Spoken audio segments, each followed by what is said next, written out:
Praise the Lord. मी पुन्हा एकदा तुम्हा सर्वांचे माझे यूट्यूब चॅनल वर्ड ऑफ गॉडमध्ये हार्दिक स्वागत करीत आहे. आपण परमेश्वराला धन्यवाद देऊया की आज त्याने आपल्याला पुन्हा एकदा त्याच्या वचनात एकत्रित केले आहे.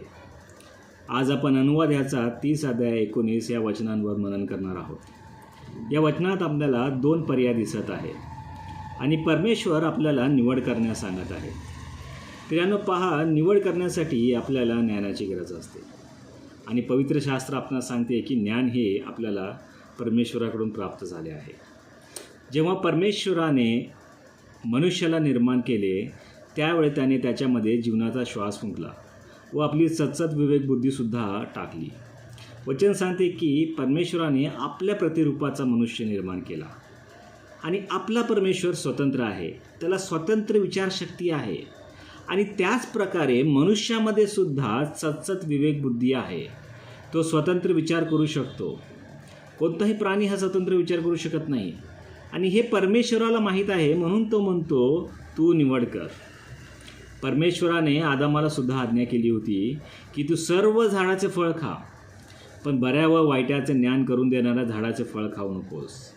पण जेव्हा आदामाने त्या झाडाचे फळ खाल्ले तेव्हा पूर्ण मानवजातीवर दोष ओढावला. आदामाच्या त्या एका निवडीमुळे मनुष्यामध्ये श्राप आले, दुःख आले, कष्ट आले, पाप आले आणि सर्वात महत्त्वाचं म्हणजे मरण आले आणि मरणामुळे न्याय आला. बघा, फळ खाण्याआधी आदामाला कधी न्यायासाठी परमेश्वरासमोर उभे राहावे लागले नाही. शास्त्रात असे कुठेच नमूद नाही आहे, पण त्याच्या एका निवडीमुळे पूर्ण मनुष्य जातीला न्यायासाठी उभे राहावे लागत आहे. दुःख, कष्ट, मरण ह्याला सामोरे जावे लागत आहे. पण जर आपण योहान 10 अध्याय 9 वचन वाचले तर यात प्रभू येशू म्हणतो की मी दार आहे आणि जो कोणी माझ्याद्वारे आत जाईल त्याला तारण प्राप्त होईल. आता बघा, आदाम हा प्रथम मनुष्य होता जो प्रथम दार बनला, ज्याच्याद्वारे मनुष्यामध्ये पाप, दुःख, कष्ट, मरण, श्राप आले. आणि आता प्रभू येशू जो परमेश्वर असून मनुष्य देह धारण करून या पृथ्वी तलावर आला होता आणि म्हणत आहे की मी दार आहे, जो कोणी माझ्याद्वारे आत येईल त्याला तारण प्राप्त होईल. आता प्रभू येशू असे का म्हणतो? कारण आपण सर्व मनुष्याशी संतान आहोत आणि आदामाच्या शापेचे वाटेकरी आहोत. शास्त्रात देखील आपल्याला वाचायला मिळते की मी मातेच्या उदरात असल्यापासून पापी आहे, पण परमेश्वर येशू ख्रिस्त आपल्या तारण प्राप्तीसाठी आला होता, म्हणून तो म्हणतो माझ्याद्वारे तुम्ही तारण प्राप्त करा, म्हणजे तुम्ही माझी निवड करा. पण 2 कोरिंथ 5 अध्याय 21 आपणास कळते की ज्याला पाप माहीत नव्हते तो आपल्यासाठी पापी ठरवला गेला. त्याने माझे, तुमचे व सर्वांचे पाप आपल्यावर घेतले, आपले रक्त वाहिले, आपल्याला पापापासून शुद्ध केले. तो येशू ख्रिस्त म्हणतो की तुम्ही माझ्याकडे या, मी दार आहे, मी तुम्हाला तारण देईल.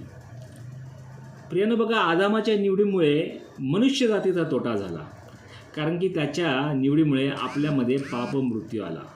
पण येशू ख्रिस्ताच्या निवडीमुळे मनुष्य जातीचा फायदा झाला, कारण आपल्याला तारण प्राप्तीचे दाळ मिळाले, जीवन मिळाले.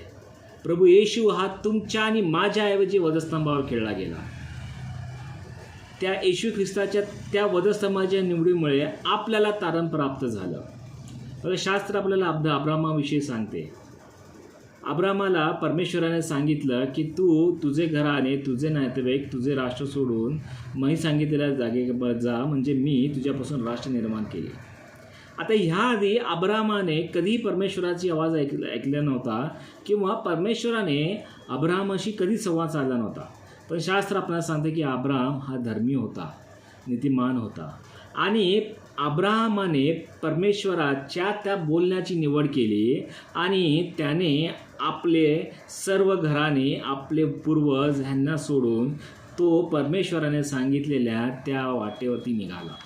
आणि ज्याप्रमाणे अब्रामाने परमेश्वराच्या त्या गोष्टीची निवड केली, त्या वाक्याची निवड केली किंवा परमेश्वराची निवड केली, त्याच रीतीने परमेश्वराने देखील अब्रामाला भरभरून आशीर्वादित केला. बघा, आपण आज देखील परमेश्वराला अब्रामाचा देव म्हणून ओळखतो. आपण म्हणतो का की तो आदामाचा देव आहे? नाही, कारण की आदामाच्या निवडीमुळे आपल्याला ती संधी नाही मिळाली. आदामाच्या निवडीमुळे आदामाने तो हक्क गमावला, कारण की त्याने मृत्यूची निवड केली.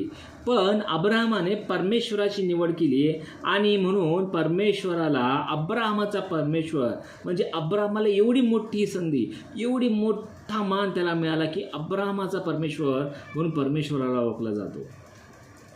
आज आपल्याला विचार करायचा आहे की आपण काय निवडत आहोत. आपण आदामाच्या विचाराची निवड करतोय की अब्राहमाच्या विचाराची निवड करतोय. प्रियानो, मला फार वाटतं की आज आपण फारसे लोक बायबलच्या जागी महागडे फोन निवडत आहेत, वचनाच्या जागी बॉलिवूडचे गाणे निवडत आहेत, चर्चच्या वेळेच्या जागी आळस व फिरणे निवडत आहे. आज स्वतःच्या बुद्धीला म्हणा की मला प्रभू येशू ख्रिस्ताची निवड करायची आहे, मी परमेश्वराच्या वचनाची निवड करणार, मी सार्वकालिक जीवनाची निवड करणार, मी प्रभू येशूची निवड करणार. आता प्रभू येशूची निवड करणे म्हणजे काय? तर प्रियानो, प्रभू येशूची निवड करणे म्हणजे तो आपल्यासाठी, आपल्या पापासाठी आला, त्याने फटके खाल्ले, वधस्तंभ वाहिला, क्रुसावर खिळला गेला, मृत्यू पाळला व पुन्हा जिवंत झाला, या सर्व गोष्टीचा स्वीकार करणे व त्याने आपल्याला जी शिकवण दिली त्यावर नित्य चालणे. रोज आपला वधस्तंभ म्हणजे आपले पाप. रोज आपला वधस्तंभ घेऊन त्याच्या मागे चाला, म्हणजे तो त्या पापापासून आपल्याला शांती देईल.